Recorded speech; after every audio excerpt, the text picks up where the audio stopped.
ازاي شخص عنده 16 سنة بس قدر يخدع العالم كله؟ ده فرانك أباجنيل قرر اللي هو يهرب من أهله ويبقى أذكى نصاب في العالم. زور شيكات قيمتها أكتر من 4 مليون دولار، اشتغل بطريقة مش قانونية طيار ودكتور ومحامي عشان بس يهرب من حياته اللي اتدمرت في لحظة. قصة حقيقية اتحولت لفيلم عبقري، فيلم كاتش مي إف يو كان. الفيلم بطولة ليوناردو دي كابريو وتوم هانكس، ودي حاجة كفيلة لا تعرفك قد إيه الفيلم ده رهيب بمعنى الكلمة. الفيلم ده فيه رسائل كتير أو عميقة، ودي الحاجة اللي بتميزه عن أي فيلم تاني. تنساش تعمل لايك للفيديو عشان ينتشر اكتر، وتشترك برضه في القناه عشان قربنا نوصل ل 30,000 مشترك. احداث الفيلم بتبدا سنه 1969، وهو شخص اسمه كارل شغال مع الاف بي اي الامريكيه، بيسافر فرنسا عشان يستلم سجين هناك اسمه فرانك أباجنيل، عشان تعب جدا بسبب ان هناك ظروف السجن كانت صعبه جدا. بس مين فرانك ده؟ وليه بقى له ساعه بيكح ومسجون ليه؟ ومين كارل ده اساسا؟ انا مش فاهم حاجه. وعشان كده بنرجع ورا ل6 سنين عشان نفهم القصه كلها من البدايه، وبنشوف فرانك وهو لسه شاب صغير عنده 16 سنه، سعيد مع امه وابوه في بيت كله بهجه وسرور. ابو راجل كاريزما وبيعرف يقنع الناس باي حاجه بكل سهوله، راجل كده ليه مكانه عاليه في المدينه وكل الناس بتحبه وبتحترمه. بس للاسف دي مش الصوره الحقيقيه للعيله دي. الفيلم بيركز على قد ايه ممكن التفكك الاسري ممكن يدمر الطفل بكل سهوله ويحوله لنسخه تانية منه، عشان بطريقه مش مباشره الاتنين دول اللي عاملين يرقصوا قدامك كانوا السبب الرئيسي في تدهور حاله فرانك، وكانت بدايه التحول من ولد صغير غلبان كل همه بس لو يشوف عيله مترابطه لاكبر نصاب في العالم. طب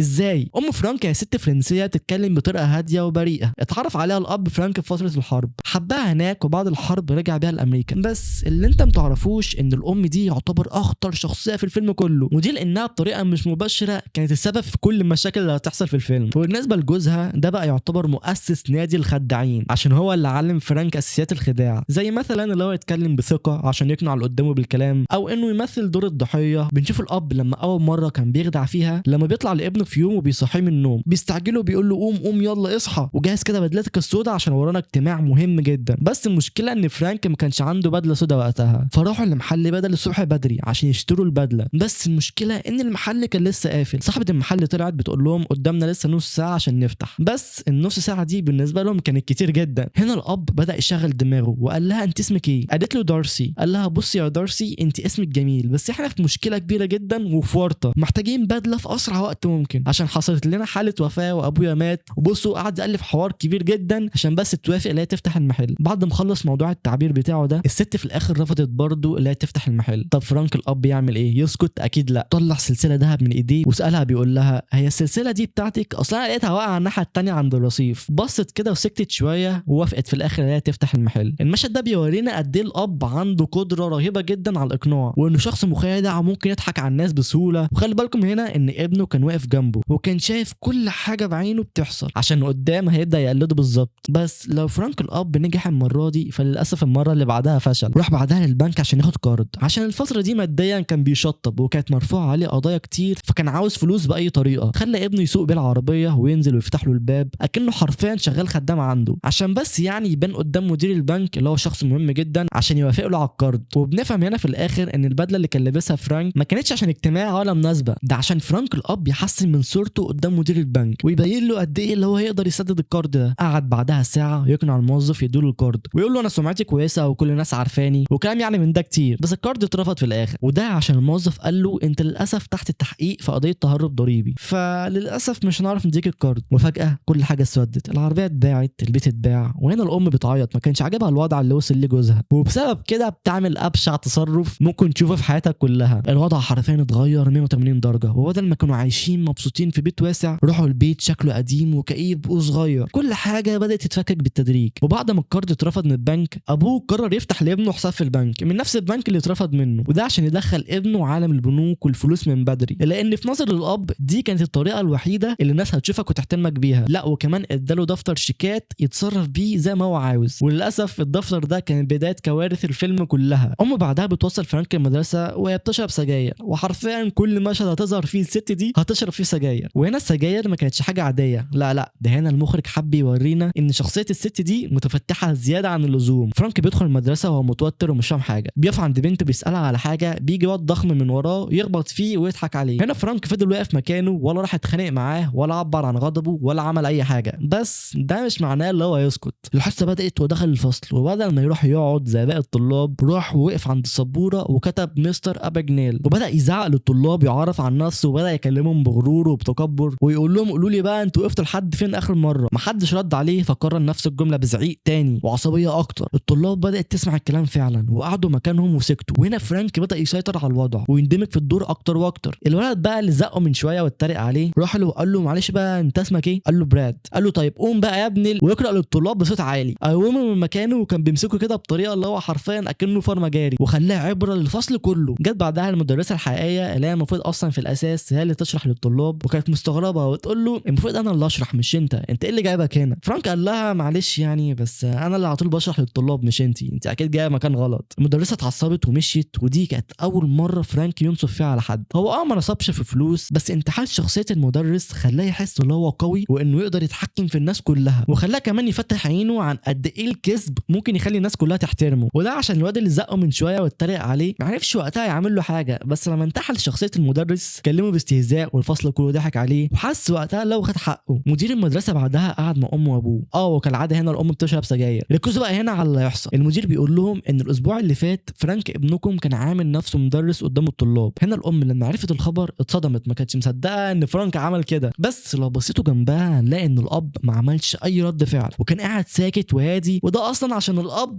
هو كمان بيخدع الناس زيه فما كانش متضايق ولا مستغرب من التصرف اللي ابنه عمله. بالعكس ده كان مبسوط. بعدها فرانك بيدخل البيت وبيتصدم صدمه عمره. بيدخل البيت ومش بيلاقي حد. بينادي على امه مش بيلاقيها برضه. بعدها بيدخل على اوضتها بيلاقيها كانت مقفوله بالمفتاح واول ما جه عشان يفتح الباب بيلاحظ ان الباب اتفتح وبيلاقي ان امه كانت جوه ومعاها راجل غريب وكانوا قافلين على نفسهم الباب. بصراحه ما اشوف حد بيعمل حاجه ما ينفعش هي تتعمل ويبقى فرحان بالشكل ده. اكنه يعني بيقول لفرانك ايوه انا اللي كنت نايم مع مامتي. انتوا عارفين بقى المشكله الاكبر فين؟ ان الراجل ده كان صاحب ابوه. فرانك طبعا بيستغرب. امه بتقول له ما تقلقش يا فرانك الراجل ده صاحب ابوك وكان يعني بيشوف الشقه بس مش اكتر. طبعا هي كدابه. طبعا فرانك مش مصدق المسرحيه دي كلها. فضل قاعد وساكت بيحاول يستوعب اللي حصل. امه بعدها جت وقالت له اللي هو ما يقولش لابوه وادت له فلوس يعني زي الرشوه كده عشان يكتم السر ده. وهنا برده كانت بتشرب سجاير. فرانك بدا يلاحظ حاجات مهمه. لاحظ ان العيله كل مدى وبتتفكك اكتر. ابوه بقى مديون وباع العربيه بتاعته والبيت ودلوقتي امه كل شويه تشرب سجاير والاسوأ من كده اللي هو لقاها بتخون جوزها في بيتها. نزل البيت تاني ولما رجع ما لقاش حد. دخل البيت وشاف جاكيت محطوط بره على الكرسي. افتكر ان نفس الراجل اللي كان موجود مع امه جه تاني. بيطلع في الاخر اللي هو محامي عشان امه وابوه هينفصلوا عن بعض. فرانك وقتها كان قدامه خيارين اتنين بس يا اما يكتب اسم امه يا اما يكتب اسم ابوه عشان يختار يعيش مع مين. بس فرانك وقتها ما اختارش ولا ده ولا ده. اختار اللي هو يهرب من البيت ويروح لمدينه تانية خالص. من هنا بدات حياه جديده تماما. في الاول حاول يعيش بالشيك اللي ابوه كان مديله في الاول بس لما راح وحاول يصرفه في فندق اتطرد منه عشان الشيك كان مرفوض. بعدها بيظهر مشهد مهم جدا بيوضح قد ايه فرانك كان وحيد وقتها. في المشهد ده في كل اوضه من دول كانوا فيها اتنين عايشين فيها حياه طبيعيه ومبسوطين وعايشين عادي. بس بنلاحظ هنا ان فرانك تحت كان قاعد لوحده تماما مفيش اي حد معاه وده بيعكس الوحده اللي كان بيمر بيها في الوقت ده. قعد يفكر ازاي يكمل باقي حياته لحد ما جات له فكره عبقريه انه يبدا يزور الشيكات ويعدل فيها حاجات عشان يعرف يصرفها. بدا يغير في تواريخ وارقام ويبدل اسامي واسمه في الوقت ده بقى جورج تايلر. راح البنك وقعد مع الموظفه وحاول يقنعها لا تصرف الشيك بس قالت له احنا للاسف مش هينفع نصرف شيكات من بنوك مش بتاعتنا. فاضطر وقتها يلجا للطريقه السحريه. بدا يقول لها ممكن لو سمحتي تقولي لي اسمك؟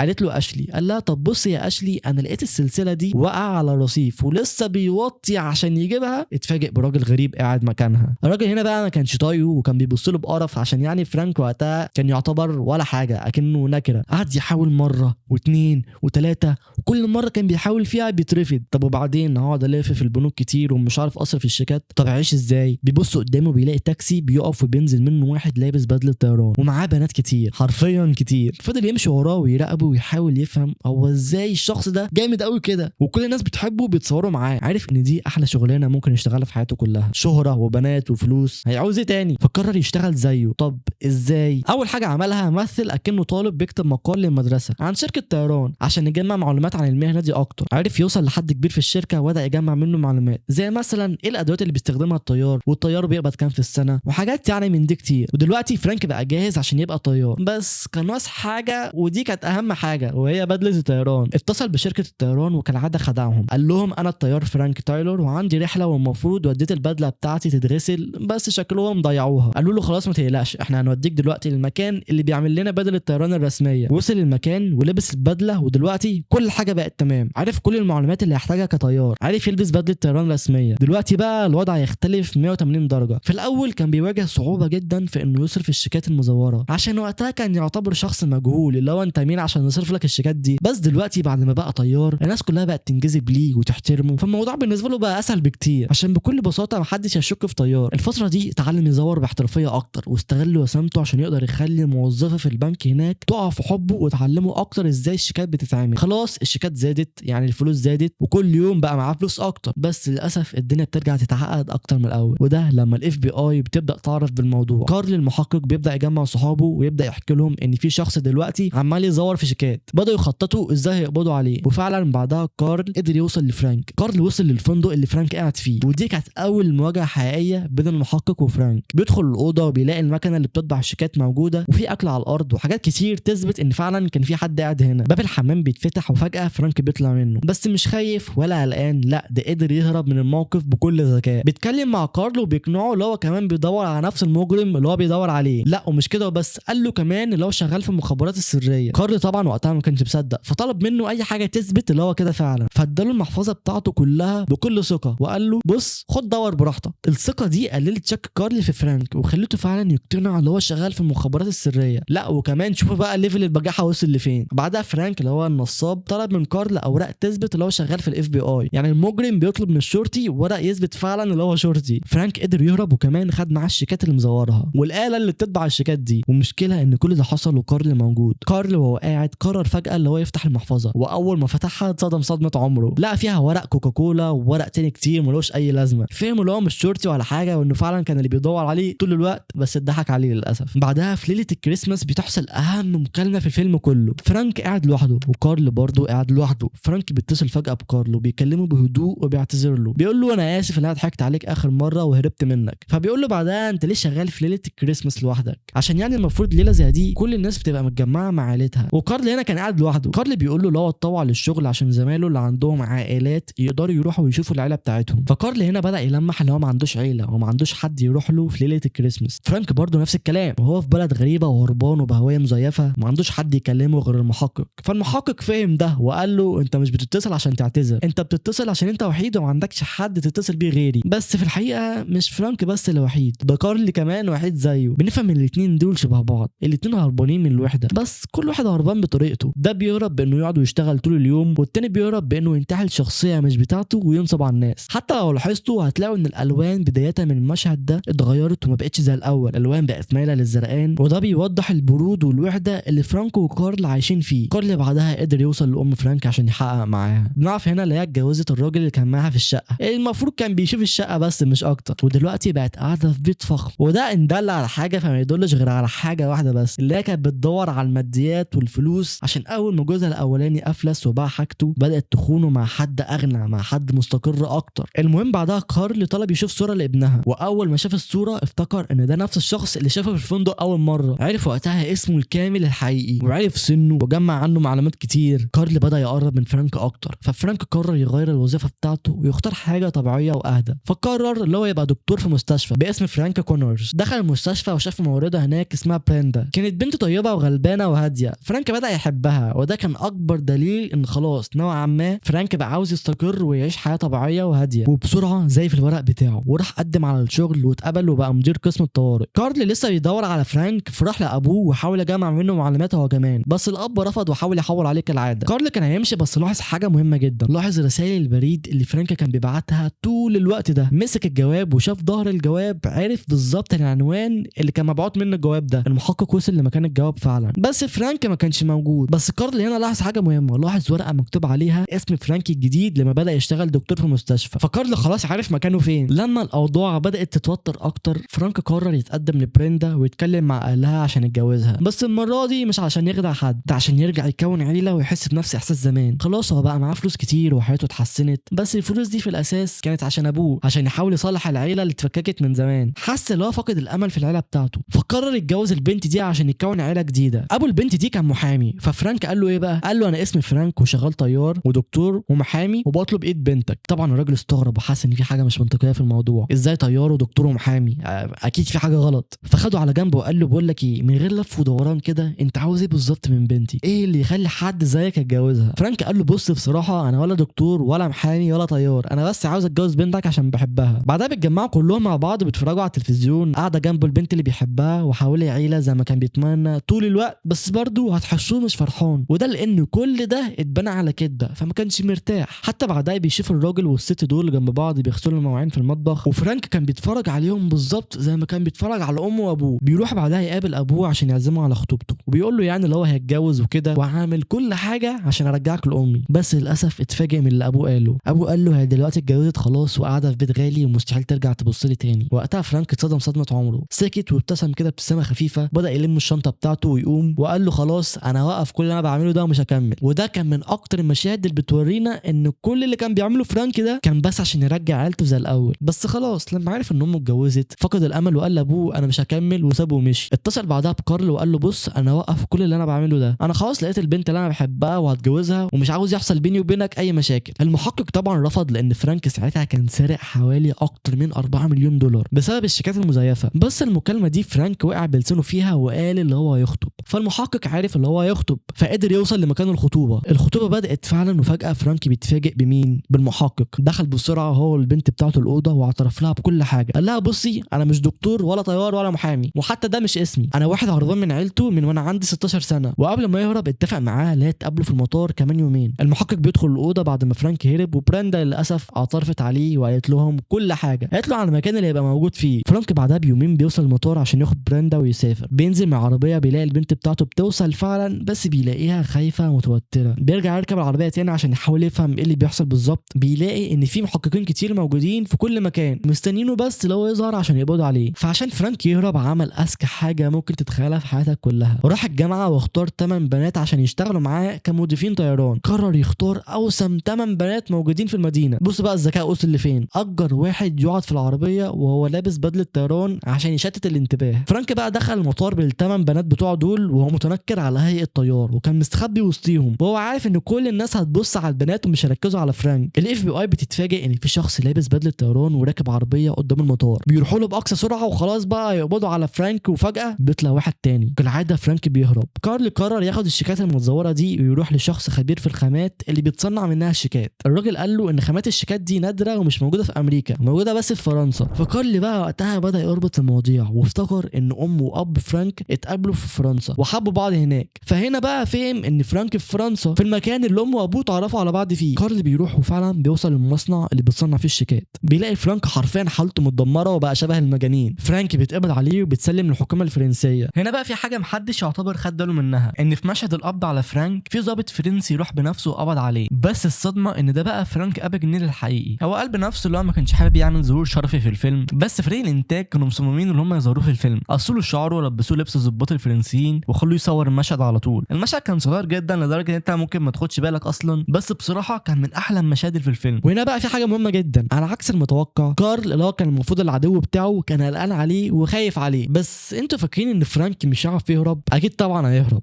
جه الوقت اللي فرانك هترحل فيه لامريكا، وفجاه كارل بيعترف لفرانك بيقول له ان باباه وقع من على السلم ومات. فرانك انهار وكان مصدوم وما كانش مصدق اللي حصل. بيقوم بيدخل الحمام وهو بيعيط. الطياره وصلت خلاص وفرانك لسه ما طلعش من الحمام. كارل بينادي عليه ومش بيرد. بعد ما بيدخل عليه بيلاقيه اختفى اكنه اتبخر حرفيا. بيعرف في الاخر اللي هو هرب من المكان اللي انتوا عارفينه يعني عشان يهرب، بس المره دي ما هربش من عيلته ولا كان حتى عاوز يهرب من كارل. المره دي هرب عشان يروح يشوف امه لاخر مره. هو كان فاكر لو لما يرجع هيلاقي البيت زي ما كان وامه مفتقداه، بس حرفيا اتصدم من اللي لقاه. بيلاقي هناك بنت صغيره موجوده. بيقول لها مامتك فين؟ فالبنت بتشاور على امه هو، ففهم وقتها ان امه طول الوقت كانت عايشه حياه طبيعيه تماما وما كانتش مهتمه لاي حاجه حرفيا، ولا اكن جوزها ميت ولا حتى اكن ابنها هربان بقاله سنين. ففرانك فهم ان كل اللي عمله ده كان على الفاضي، لان كل حاجه عملها فهو عملها عشان عيلته، عشان يرجع كل حاجه زي ما كانت. بس خلاص دلوقتي كل حاجه اتدمرت. فراح سلم نفسه وركب عربيه الشرطه. اتحكم عليه ب 12 سنه سجن مشدد، ولكن المفاجاه اللي هو مش هيقعد طول حياته في السجن. جه وقت الزياره. كارل راح وقعد معاه وقال له اللي هو المفروض هيسافر عشان قضيه تزوير شيكات. فرانك طلب من كارل اللي هو يشوف الشيك المتزور، وساعد وقتها كارل بمعلومات مستحيل كان يقدر يوصل لها لوحده، بالذات ان هناك عندهم في القسم مفيش حد اصلا متخصص في موضوع الشيكات المزيفه ده. يعني حتى اول مره لما كارل جمع زمايله وكان بيفهمهم موضوع الشيكات المتزوره حرفيا محدش كان فاهم اي حاجه، حتى ما كانوش عارفين يشغلوا البروجيكتور، فكان واضح جدا يعني ان هم كانوا على الله. ففرانك بالنسبه له كانت فرصه ما تتعوضش. كارل هنا فهم ان فرانك هيفيد الاف بي اي جدا، فجاب رئيسه في الشغل عشان يوريه ازاي فرانك بيقدر يكتشف الشيكات المتزوره بكل سهوله. وفعلا فرانك وراه لو يقدر يكتشف اي شيك بكل سهوله. وقتها اتعرض عليه اللي هو يخرج من السجن ويشتغل مع الاف بي اي. فرانك وافق وراح اول يوم شغل ليه، بس كان متضايق اللي هو هيشتغل طول حياته في المكان ده، كان حاسس بملل رهيب. خرج من الشغل في يوم وشاف بالصدفه محل معروض فيه لبس بدله طيران، فحس اللي هو عاوز يرجع للايام دي تاني، يعني لسه برضه جواه شيطان صغير كده عمال يقول له ارجع للايام دي. قرر فعلا اللي هو هيهرب، بس ليه كان عاوز يهرب؟ المره دي كانت مختلفه غير اي مره، لانه كان عاوز يهرب من نفسه، عشان خلاص الهروب بالنسبه له بقى اسلوب حياه، هو ادمن حاجه زي كده. كل مره بيواجه فيها صدمه او حاجه مش يقدر يستوعبها بيسيب كل حاجه وراه ويهرب. وبعد موت ابوه خلاص كل حاجه راحت، ابوه مات وامه اتجوزت، وبريندا البنت الوحيده اللي هو حبها من كل قلبه اتخلت عنه وبلغت عليه. بس في الاخر كارل قدر يرجعه. كارل راح له لوحده من غير اي شرط تاني، وقال له انت لو حاولت تهرب هتتسجن 50 سنه، فاحسن لك ترجع مكانك الطبيعي تاني. فرانك بعدها اخيرا بيقرر يرجع للشغل وما يهربش، ويفضل مكمل في انه يساعد الاف بي اي، وده بالظبط زي ما حصل في القصه الحقيقيه. بس كده، اتمنى يكون الفيديو عجبك، ما تنساش تعمل لايك للفيديو وتشترك في القناه. اشوفكم في فيديو جديد، مع السلامه.